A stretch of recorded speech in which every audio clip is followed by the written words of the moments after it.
Well, hi and welcome to Glitch 2600. Who am I? Well, let's just talk about why you're here first, since I screwed that one up. You're here for a Glitch Byte, which is a tip and trick that you can normally consume in under like 15 minutes, but a lot of times we go over. But who am I? Here we go. I'm Brian, aka Glitch, your friendly host through all things geekery. And today we are actually doing an unboxing. So we should be able to get through that relatively quick, although there is some really cool stuff to show. You'll notice we've been doing a lot of unboxing lately. Obviously, I've been on a bit of a shopping spree, but there's lots of cool gear because I'm changing around stuff at the studio and trying to get a little bit more run and gun style. And I've been really liking a lot of the Nanlink products. If you caught our last one, you saw that we picked up the Mac Studio. I love my MacBook Pro 16-inch. That's what's running right here. I have the M1 Max processor, and I really love that, and that's why we went ahead and picked up the Studio. But having said that, our next video is going to be talking about how to transfer your files on there, because we were able to complete that, and that's just a really good machine, and that'll be used in our upstairs studio. Sorry. So having said that, just a reminder, if you like everything here, you can always like and subscribe, ring the bell, and you can see all the stuff. Make sure you go through the playlist on the site. There's lots of really cool tips and tricks out there. And we'll be doing our other live Q&A sections here soon. If you need tech help or anything there, you can always do the buy me a coffee and just let me know. And I'm happy to do one-on-one sessions. But if you like the site and want to support, you can do that too. But having said that, let's get into the gear and talk about what we're going to cover. And the first ones we're going to do is we're going to talk about this little remote. This remote is called the WS-RC-C2, which almost sounds like I'm talking for Star Wars, R2-D2, 23, all that fun stuff. But it's a nice little remote to control some of those other lights that we had around.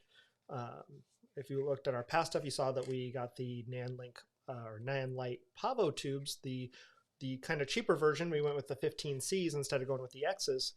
There are some nice features on that, and we'll be covering that in the future because we do have an X model one to talk on, a nice 4-foot one that we'll be doing another unboxing and review on. But with this one, it actually came with the other light we're showing. So I'm going to cut over so that we can start doing a kind of overhead view, and let's do that. So we're going to talk on that, move this mic over, and we're going to open this puppy up. Looking at the box, it has all the warnings for, cadmium and all that stuff, like what they need in California. We open it up. It's pretty simple. Not much to it. Nice little set of instructions on here that you can kind of see. If I hold that right. One side in English, the other side in Chinese. But really, it's pretty straightforward when we look at the buttons and stuff on here and what we do to set it up. So there's kind of talk on it there, and you have nice instructions. We'll pop this open. And then the first test, nothing kicks on because this thing feels really light. And so I'm going to assume, yep, no battery. That's one thing I'm not overly happy about then, is that it doesn't come with a battery. Luckily, I'm prepared. So I went and had a battery because I don't always expect them to. It's nice when they do, and Nanlite does a lot of really great things. So I'm kind of surprised that they didn't just put a battery in there, but maybe they just didn't want it sitting on the shelf. But now, there we go. Now that's all lit up. So I saw it go blue on there for a second, but you'll notice we have some settings or some options here. We have channel 1 through 12. We have the option to choose them, power, your dim up and down to dim the lights, your CCT or hue to control either the color temperature or the color, depending on if you're in HSI or RGB, or if you're in the CCT for the daylight side, and then your green magenta shift or your saturation. There's also a change effects and a trigger button. So down this side, you'll see where you can choose your CCT, your HSI, and your effects. So let's test this out. Let's cut back over. Move our handy dandy mic here, and let's give this a shot. So we have this remote. I'm going to go ahead and make sure it's on channel 1. which you can see I'm kind of flipping through. And then the last one, channel 1. That's important because I know I already set this Pavo tube over here to channel 1. So let's power it on. And look, we got a nice little light going on there. Kicked on. It's pretty powerful. We have it in CCT mode right now. But if I switch it over, I can hit the RGB button. And you notice the color changed slightly on this side of me. But let's go ahead and change the hue. Actually, I want that to stay in that kind of blue mode because I kind of like that. So you can kind of see it showing up on me right now. We'll make sure the saturation is up on there. So it's super bright. And we'll go a little bit more blue. You can kind of see it on me, right? Kind of on that side. Definitely see it on the background over there. But let's change it to channel 2 and kick on the other one. Which now we have it on. You saw it kick on there for a second. Make sure it's not dimmed. We'll just kick on the color mode on that one and we get green. So we have our nice little cross light. We have our green back there and then we have that green and a little bit of blue over here to make that cool little cross light effect going on. If I step back or to the side, you'll see a little bit more on me over there. That light's a little farther away, unfortunately. So, but that kind of shows how I can quickly change these settings. Now I'm going to test out the effects because I have a feeling, just from reading online, the effects button does not change the effects or turn it to effects mode on there. So I can't kick on Storm, anything like that. They do have the cool app for that. The Pavo tubes, the 15Cs can't be controlled by the app without an add-on. So we'll be covering that in the future of what that add-on is and how that works and how great that is. But this is still a good, nice little have in your bag kit, especially since it came for free from B&H with the FS-150 that we're going to be covering. So with that, you know, I'm not going to be sad on there. It was a $13 item that I got for free. It's a nice little bit of gear that if I'm, you know, stuck and need to, or if this is up on a ladder, that would save me getting up there if I didn't have the app with me, or if my phone died. It's a nice little setup for there. Yeah, I can't do the effects, but really at that point, for the most of what I'm doing, this would probably be okay, you know. But not too bad. Like I said, you could switch to those modes. Only downside, Nanlite, is really that battery would be nice, or even on the box, maybe state that it needs the battery, because there was nothing on the outside of this that says that. Luckily it says in here. There is a nice little mode in here I was seeing where if you press and hold the dim function, if you press the switch reset button, number 1, it'll go to 0%. So yeah, then we'll go to the previous dim setting. So if you turn it on and off, it's not really powering it off. So you do have to flip the switch on there if you want to really kill the power.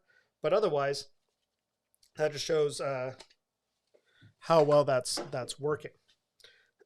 So having said that, that's that little module. But let's kick over and now talk about the FS-150, the LED spotlight. So nice little, you know, big bag here. You kind of see the size based on my forearm there, about how big it is. It's not a tiny little thing, you know, nice big box. Now, most of the Nanlite stuff comes with a bag, but from what I was reading on the review, I doubt this one actually comes with a bag. Because, I mean, really, this is their $200 model as opposed to their, you know, $600, $800 setup. Pop that down there. We have a nice little manual,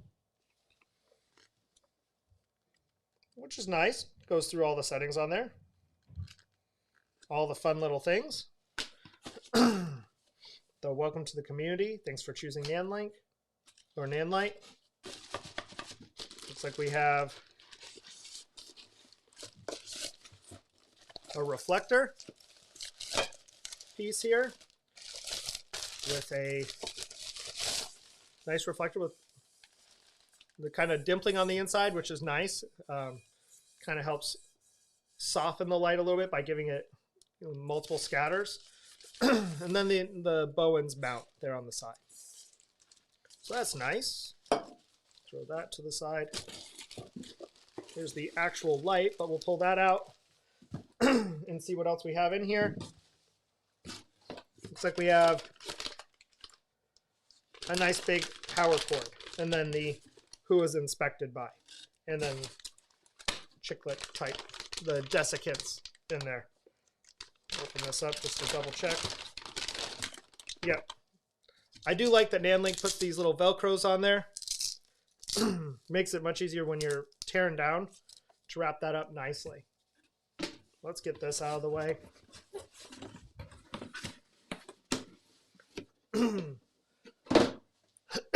I do wish for just a little bit more it came with a bag. You know, it's one of those things where I would probably pay a little extra for that if it was me. But, you know, like it's a Monolight, so it's not too bad. You know, you have your heatsink in the top and fan, you can see it there on the bottom, so it will kick out some fan noise. There are some modes in here where you can turn it down to 10% power and it'll pretty much turn off the fan, which is nice. It'll keep it nice and quiet for when you're doing video work. Nice protective cover on here, so you have to hit the release. You can pop that off, and that's where you see the LED array. That's where this piece can come in here and snap it. Just go in there, turn and snap, and now it's locked until we hit that again, and it comes off. See, you just push in, and it locks. So nice little bit there.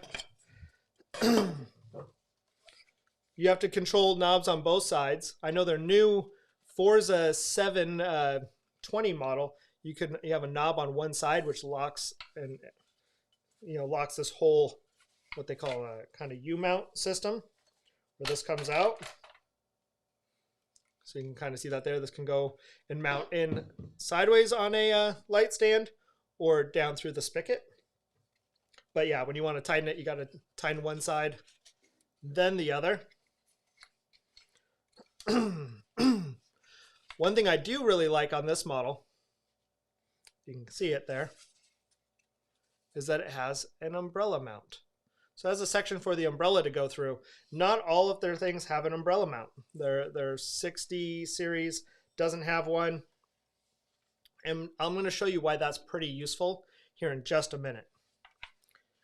But of course back here, we have the LED, the control settings, USB connector, and then the power, your fuse, and your power, and then your on-off switch. So before we go too crazy with this, let's get it plugged in. So we'll pull this puppy. Nice, really long cable actually, seems like. Ooh, yes, super long. We're gonna plug that in on this unit I have to the side.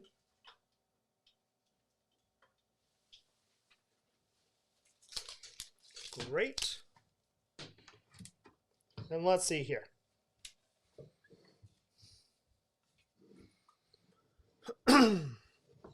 Hopefully you can see that okay. Maybe we could zoom in just a little bit. Lower this. We'll turn the light down. Actually, we're going to go through our settings here. There we go. We're going to go like this. Move that down so we get that a little bit closer for you. All right. So you can kind of see that on there for the menu system. You see how pushing in, we can switch through. There's the channel 12. There's the version 1.00.4. Now I know from checking out some stuff here, I know that there's a newer firmware out there. In fact, if I were to switch over on the Nanlite page, we'll see that there's version 1.01.10, and that includes the capability of app control like we were talking about. So we wouldn't have to just use the remote for that. I think that's pretty cool, so I went ahead and downloaded it. Now there is a trick with these. If it uses USB-C, you have to have a USB-C or USB-A to USB-C converter. But these also have to be pretty much formatted at FAT16, FAT32. I also had a problem with using USB 3.0 USBs on some past ones. So I found an older USB that I had.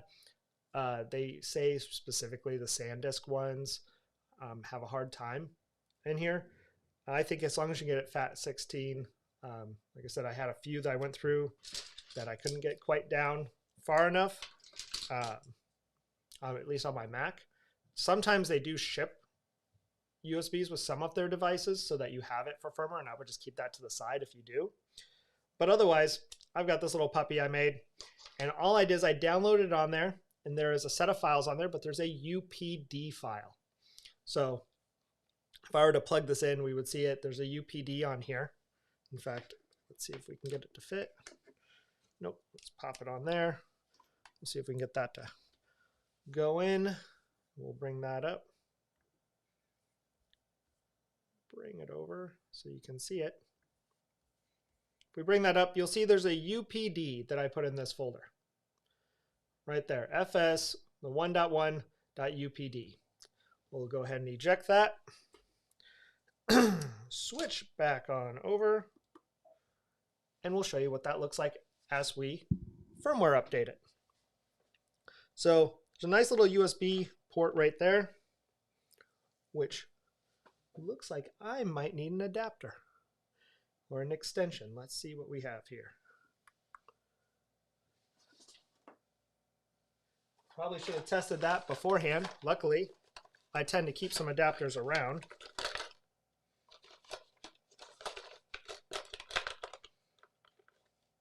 Well, just not that one. So maybe we won't be testing that part since we can't get the USB in there based on this size. That, or we could try a different one. Will this one fit? Yes, it will. So we can test trying to make another one. That's what happens when you do these things live. You just never know what you're going to end up getting. So we're going to pop this USB back in, or another one that I had. Bring up our disk utility.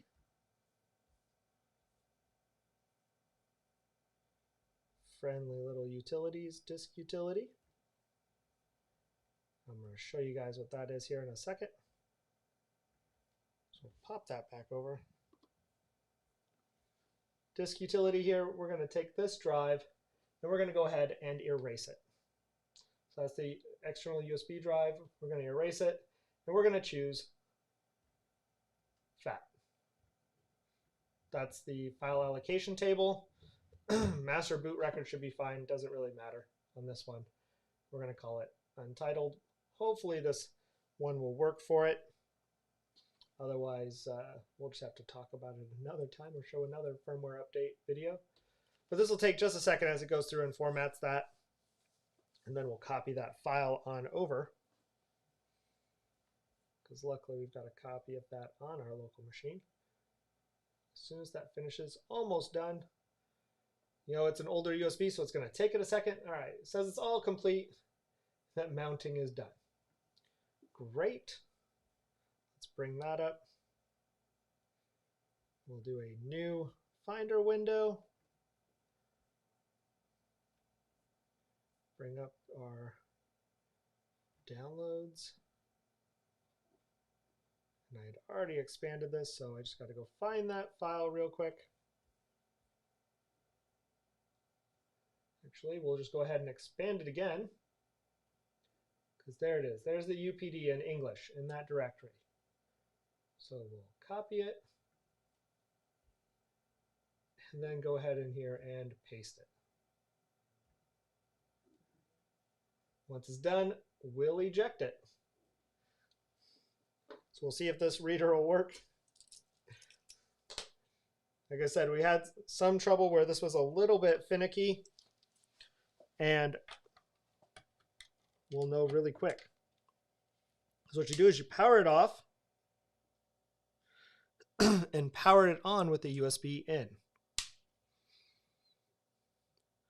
That point, there we go. It does see it. So you'll see where it says, do you want to update? Yep. So I turn this module to choose.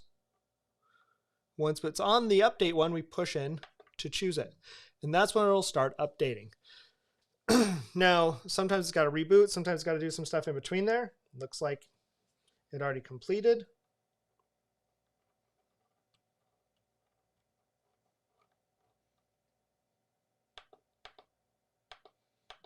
Which now we have this wireless menu that we can do. We can reset the Bluetooth, and you'll notice that version is in there. Now that it's 1.1.1.10. Ding. So as we look through here, you saw there was different options that we have. There was the FX option. You know, I said if we go back here, that's where we can turn that on and off.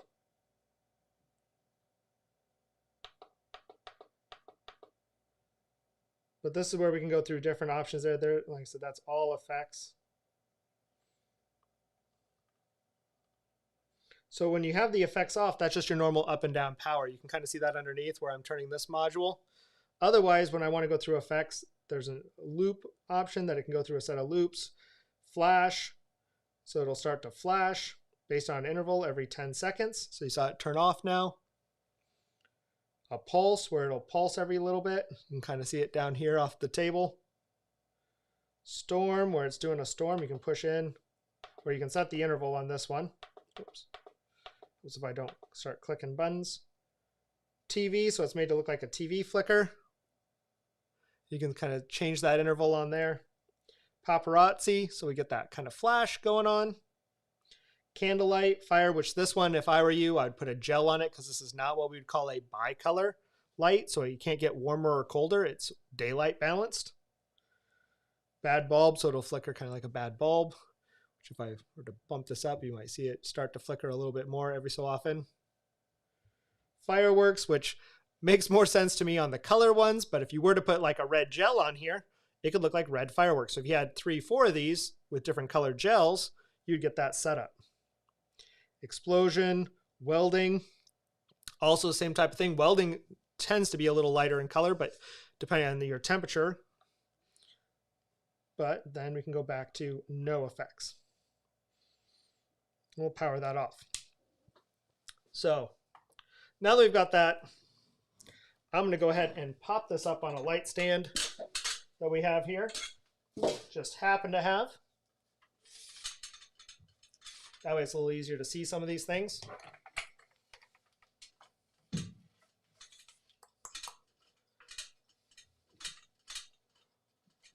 Wait for it. Wait for it. There we go. So now with it on there, this is where I was saying, see if I want to lock it. Well, I can kind of loosen one side. This side over here is still loose. But let's pop this off. Now, if I were to turn this puppy on, it's going to kick on, and we'll just see how bright we can get this. So at 0,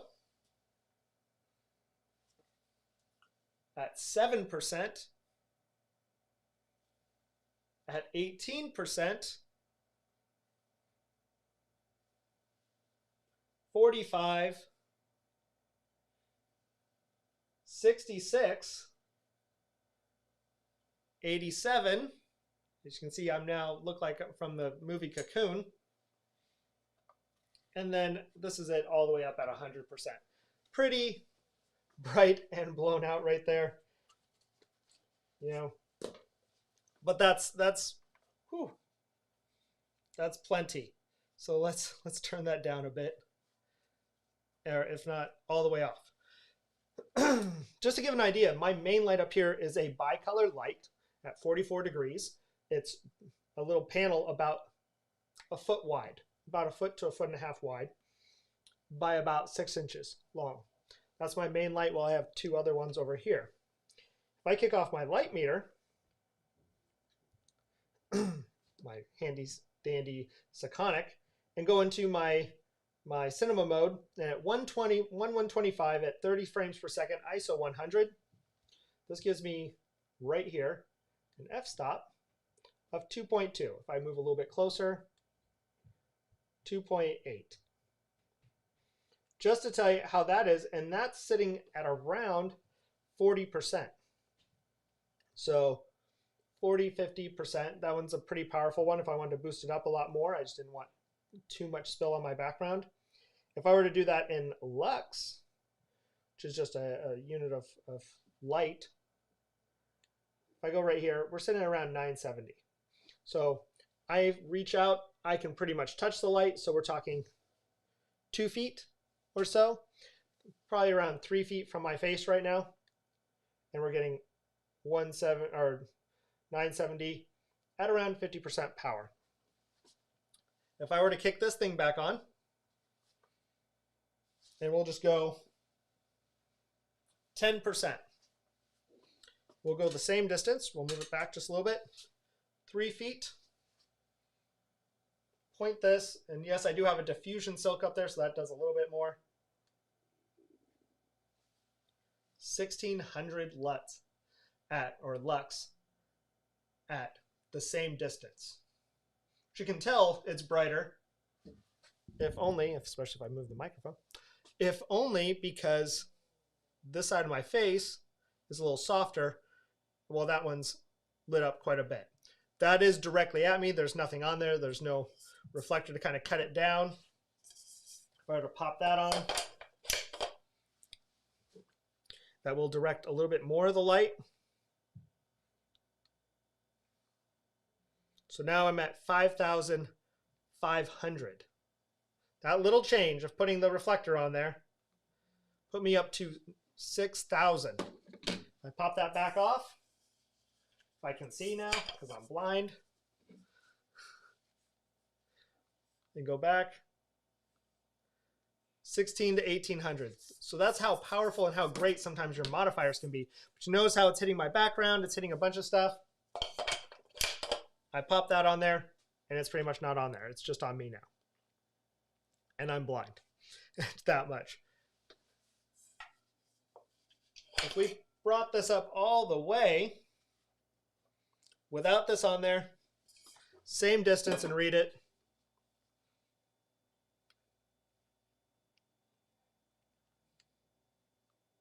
9,000. 9,000. If we were to almost double the distance, put my arm out, 3,600. That is quite a bit. Heck, let's go back to cinema mode. And just to say, right here, that same thing we were getting from there at 1/125th of a second, or 30 frames per second, which the shutter speed versus that, we can get into a whole class on that. And ISO 200, that's f8. That gives a lot of depth of field, a lot of stuff that can be focused behind you if you want. And that's with that at the current setting. If I were to go twice the distance, we're at 4.5. So right now we're sitting at 100% power.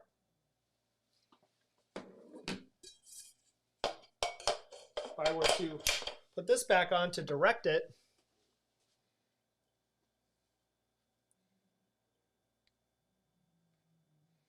$12.7. And back here, F7.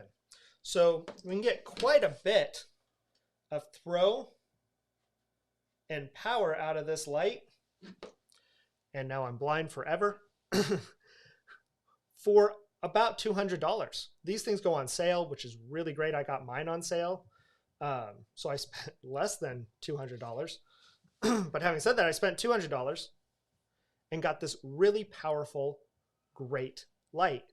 Yeah, it's not bicolor like my other ones are, where I can change the color temperature, but they make these things called filters for about 20 bucks. You can get a pack of filters and throw them on there. It's LED, so it only gets so hot from there. It only gives off so much heat. But remember I said why I like that umbrella mount. One, it does have the Bowens mount. Now I used Alien Bees, Einsteins from Paul Buff for my flash photography for years. So those use something called a ball car mount. And so I have different soft boxes that can mount on there, all that, but they require the ball car. I can get a different thing called a speed ring, which I have ordered some stuff on that, and some inserts so I can change them around. So I can use it with a Bowens mount. They're very similar, but not quite. But having said that, they make these really great other things called umbrellas.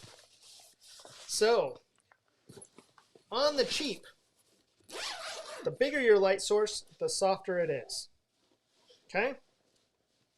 And we've got a plethora of umbrellas in here to kind of show you. But just the simplest one I got back in my school photography, a simple white. Simple white umbrella. The nice thing about this, you can bounce into it, so indirect light, or you can shoot through it. So if I were to pop this off, maybe.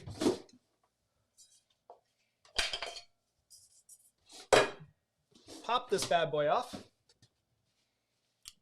and mount this in.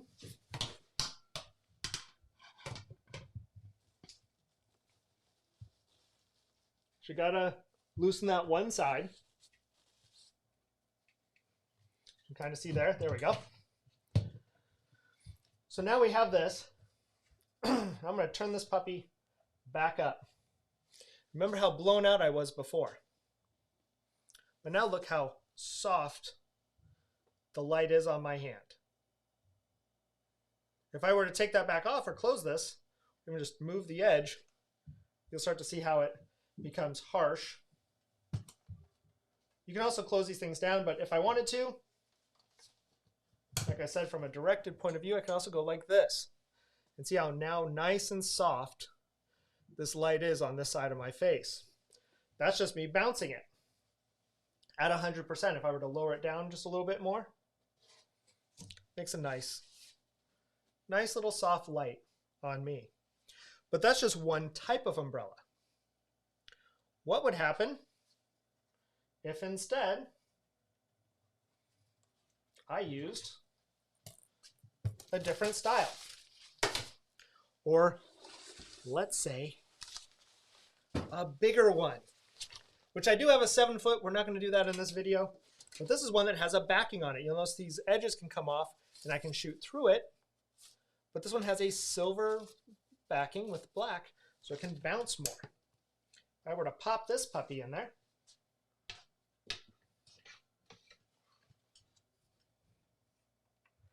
turn around, turn it to 100% again, the light's just really beautiful on me.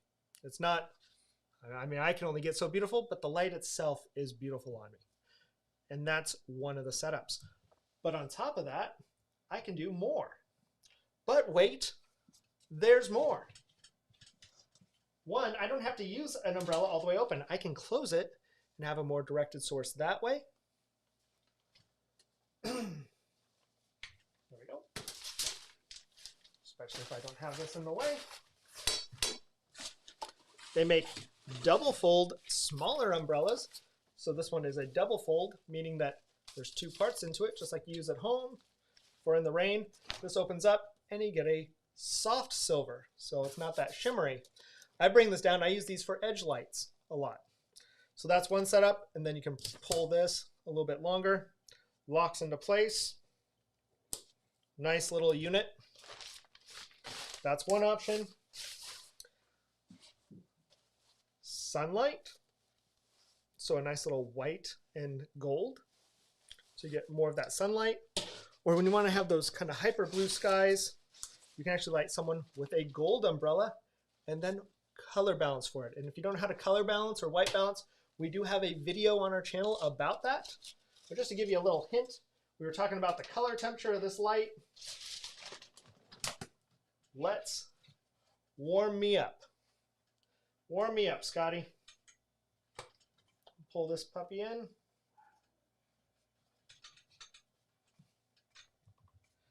So So we're not going to fill the whole thing, but we're going to make this brighter. But see that nice warm light on me now? So imagine if this was out of frame and it was on the back of my head. And if this was all you saw of me, you would assume that it's sunny outside and it's coming through a window. Nice warm light. Nice warm, semi-soft light, especially as I get farther away. Or if I were to angle this down just a little bit, now you get that nice warm window light kind of on me. But that's what you can do with an umbrella. But you might go, yeah, that's great. I don't really like the look of an umbrella. I don't like the look. Maybe I don't like round catch lights in someone's eyes. Maybe I want something that I can put a little bit closer to my subject. Well, you can still get a softbox. You can still get a Bowen softbox. You can still do stuff like that. Or there's these things called rapid boxes that you can get from Westcott. Or in our case here, let's see which one I'm going to open here. Probably not going to put it on there because it's a pain in the butt right now. But this is what we call the orb. This one will open up like a round little octabox. So it looks like an octagon, and what you do is it opens it up, and then you'll see the white diffusion silk. So you shoot into the back, and it all comes out the front like it's a softbox. And we also have it in better. We read the side of this spot here. Maybe strip, and not like the club strip, but like a strip box. So if I take these zippers, maybe open them up, there's a little umbrella type mount in here. And if I were to push that through,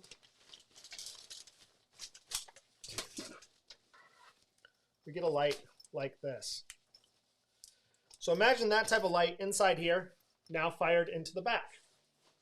And what the heck? Let's see if we can get it to do it.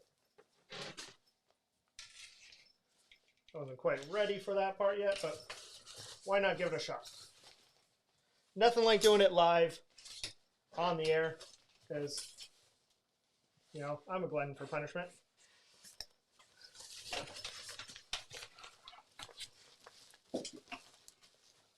So if I were to reach up inside here, I could put that on put that through the umbrella mount and get it on here. But you get the general idea if I just hold it.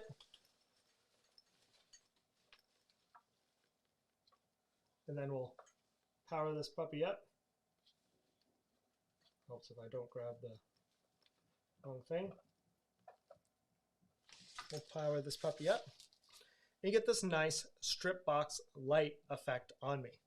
So just firing into the back of that through a diffusion silk.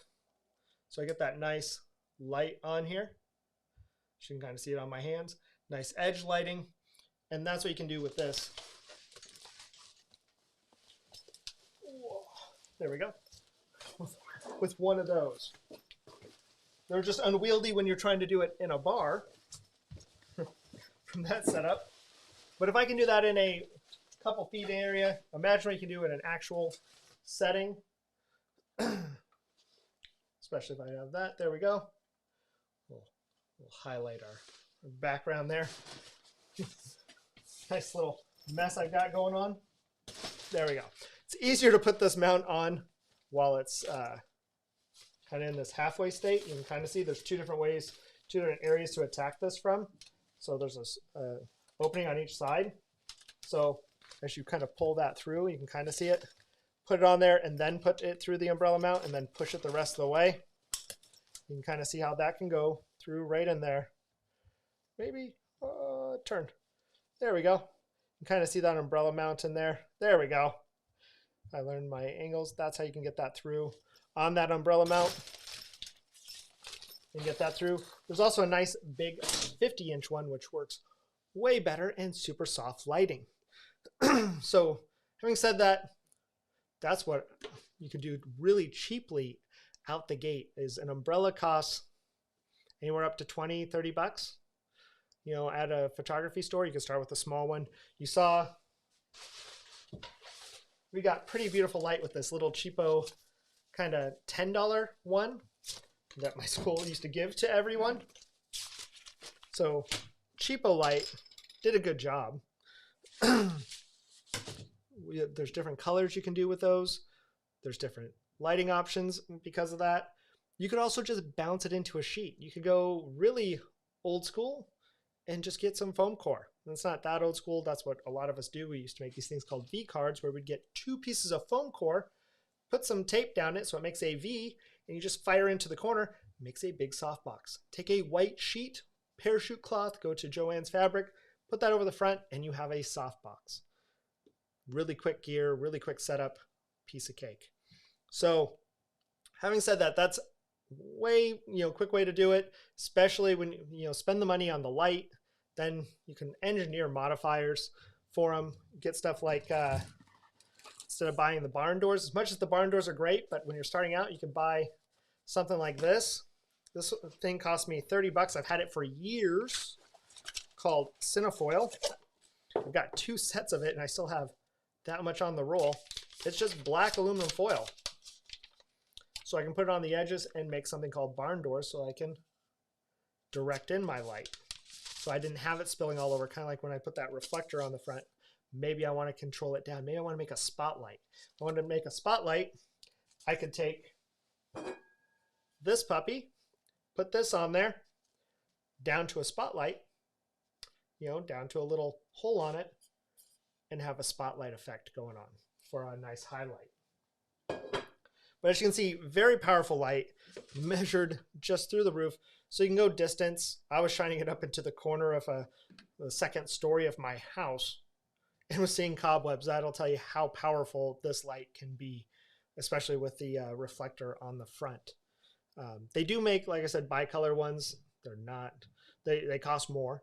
They make a more powerful one. This is the FS-150.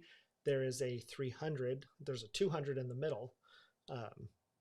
I didn't feel like I needed that much power inside, maybe when I'm outside, but I do have other lights. But we will be doing, like I said, more reviews on more of their products.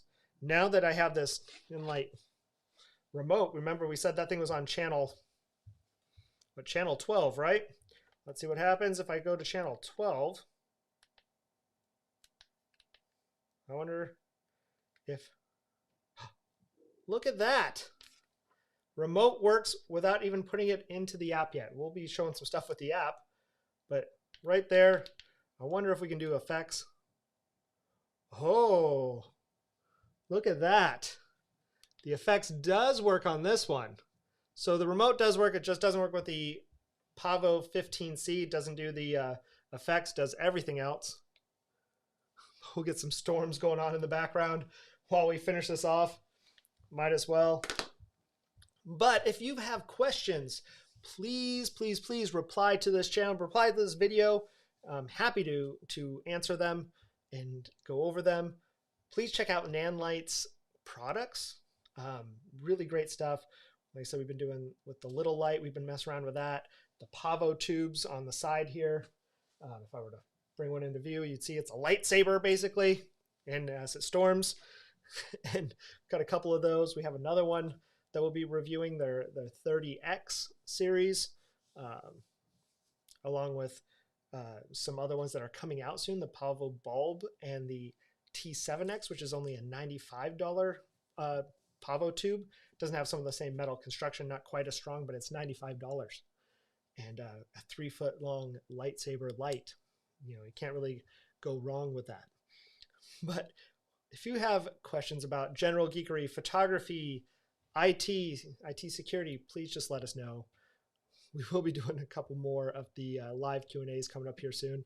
Really just want to get a few of these reviews out and a few other things before we get back to the normal area. Don't forget, you can like and subscribe to get notified on this. I guarantee you we're not normally 45 long sessions unless we're doing a Q&A. And then you can always support the channel. We love the help because none of this is sponsored. I buy all this equipment. Trust me, the bank loves that I do that. My bank account, not so much, but the bank, my credit card does like, that I pull those through, but you can support us if you want me to review more gear. We have other gear that we're always looking at. If there's something you'd like us to look at, just let us know. I always look for an excuse for new toys. So with that, I hope you had a good time. I had a good time as we storm again. And we'll be doing some more reviews and covering that Mac Studio data conversion in one of our next videos. We'll talk to you again soon. Bye.